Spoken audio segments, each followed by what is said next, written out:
Planet क्या होता है? देखिए, प्लैनेट का मतलब होता है जो सन का चक्कर लगाता है उसको क्या बोलते हैं? प्लैनेट।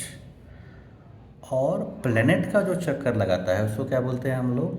सैटेलाइट। हमें क्या करना है? सैटेलाइट का ऑर्बिटल वेलोसिटी निकालना है। याद रहेगा?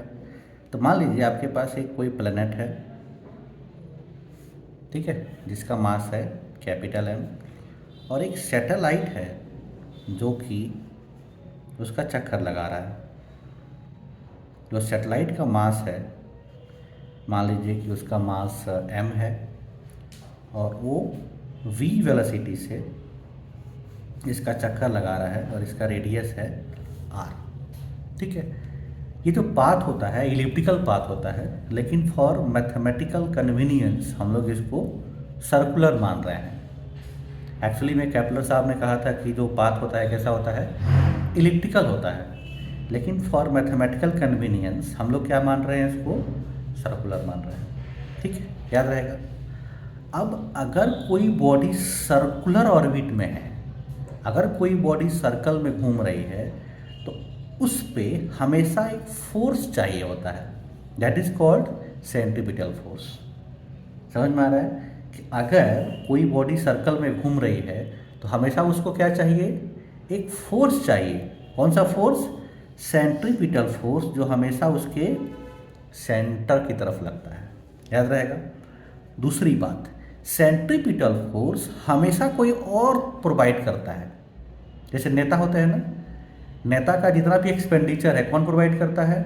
कोई और। वो प्रोवाइड नहीं करेगा, कोई और उसको प्रोवाइड करता है।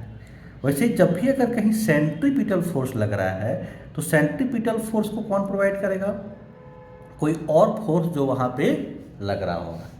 यहाँ पे क्योंकि ग्रेविटेशन फोर्स है तो gravitation force centripetal force provide करेगा। तो सबसे फर्स्ट हमें क्या निकालना है? Centripetal force. तो सेंट्रीपिटल फोर्स है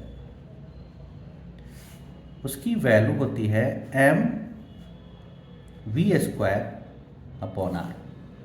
ठीक है, तो हमारा सेंट्रीपिटल फोर्स निकल गया कितना? M v square upon r. ठीक है, अब ये सेंट्रीपिटल फोर्स कौन प्रोवाइड कर रहा है? This F c is provided by gravitational force. ठीक है, ग्रेविटेशनल फोर्स। और ग्रेविटेशनल फोर्स क्या होगा? ग्रेविटेशनल फोर्स हो जाएगा कैपिटल जी एम, और इसका मास है स्मॉल एम अपॉन इनके बीच का डिस्टेंस का स्क्वायर। अब ये दोनों क्या होना चाहिए? इक्वल होना चाहिए। इसको इक्वेशन 1 बोल दीजिए, इसको इक्वेशन 2 बोल दीजिए, क्योंकि ये दोनों सेम है। फ्रॉम इक्वेशन 1 एंड 2 यहाँ से क्या आ गया? M v square upon r, इसकी वैल्यू आ गई capital G M upon r square. ठीक है, अब यहाँ से देखिए, एम से एम कट गया, आर से आर कट गया। यहाँ से आपका ऑर्बिटल वेलोसिटी देखिए क्या आ गया? वी की वैल्यू आ गई जी एम अपॉन आर का अंडर रूट। ठीक है, एस्केप वेलोसिटी क्या आया था? देखिए अंडर रूट 2 जी एम आया था, और ऑर्बिटल वेलोसिटी की वैल्यू कितनी आई है? Under root G M upon r. मतलब यहाँ एक 2 की कमी है।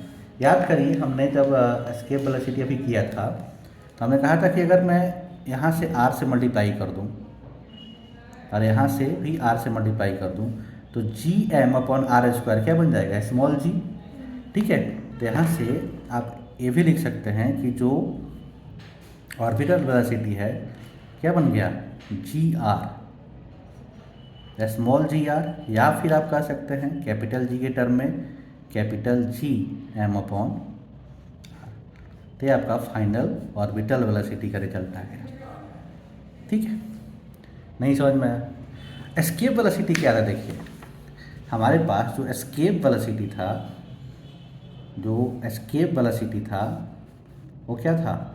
अंडर रूट 2 जी आर था, ठीक है, इसको ऐसे भी तो लिख सकते हैं, √2 और फिर √gr। ये क्या है, ऑर्बिटल वेलोसिटी है।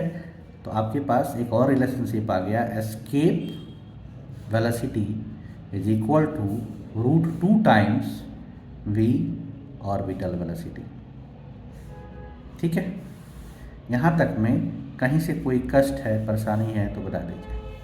है नहीं है तो इसको मैं एक साथ दिखा देता हूँ।